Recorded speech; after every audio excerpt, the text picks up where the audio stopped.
जिस पीडीए ने दिलाई अखिलेश को कामयाबी, जिस पीडीए ने फेरा बीजेपी के मंसूबों पर पानी, जिस पीडीए ने रचा सामाजिक समीकरणों का एक नया ताना बाना, उसी पीडीए पर अब लगी परिवारवाद की छाप। अखिलेश के इस कदम पर उठने लगे सवाल। जिस पीडीए के रथ पर सवार होकर समाजवादी पार्टी ने यूपी में बड़ी जीत हासिल की, उसके सामाजिक गणित का लोहा सबने माना, लेकिन अब उपचुनावों को लेकर जैसी चर्चा चल रही है, उससे ये सवाल उठने लगे हैं कि क्या पीडीए फार्मूला भी खानदानी होने जा रहा है। असल में सपा ने लोकसभा चुनाव में परिवार से सिर्फ 5 लोगों को टिकट दिया, बाकी जगह पर उसने सामाजिक समीकरण के हिसाब से प्रत्याशी उतारे थे। लेकिन अब एक बार फिर पीडीए की आड़ में खानदान को सेट करने की खबरें आ रही हैं। राजा का बेटा राजा ही बनेगा, पीडीए के फार्मूले में ये कैसे जमेगा।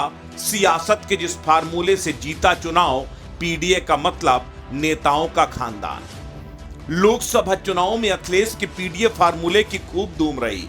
बीजेपी के लहर को रोकते हुए अखिलेश ने एनडीए गठबंधन को 35 सीटों पर रोक दिया और अपने स्थापना के इतिहास में 37 सीटों के साथ यूपी की सबसे बड़ी पार्टी बनकर उभरी। लेकिन लोकसभा में अखिलेश ने जो पीडीए का दांव खेला वो अलग था, क्योंकि अखिलेश यादव ने टिकटों के बंटवारे में बड़ा खेल कर दिया। एमवाई के पुराने फार्मूले को किनारे करके नया फार्मूला सामने रखा।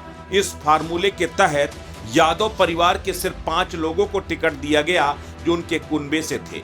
इसके अलावा टिकटों के बंटवारे में बाकी सारे टिकट अन्य जातियों को दिए।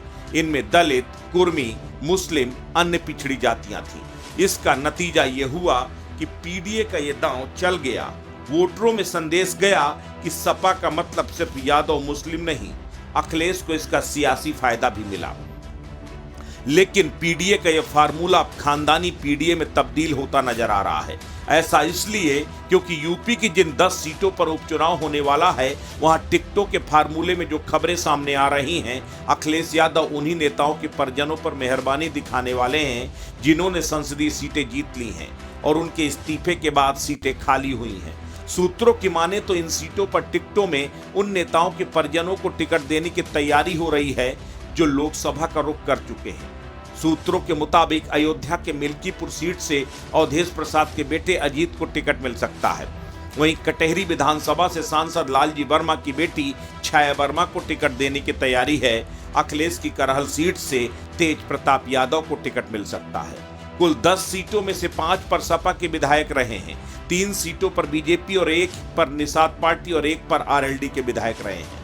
जाहिर है पीडीए के रथ पर सवार होकर अखिलेश ने यूपी का किला फतेह तो कर लिया, लेकिन इसी पीडीए के जरिए खानदानी सियासत को सेट करने की कोशिश क्या वाकई अखिलेश यादव के सामाजिक न्याय की जीत होगी?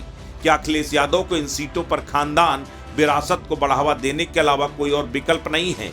क्या इन सीटों पर दूसरे समाजवादी नेताओं को मौका नहीं दिया जाना चाहिए? ये वो तमाम सवाल हैं जिनका जवाब फिलहाल किसी के पास नहीं। सवाल उठता है कि क्या पीडीए अब खानदानी विरासत का पीडीए बनने जा रहा है? टॉक विद ब्रजेश के लिए ब्रजेश श्रीवास्तव की रिपोर्ट।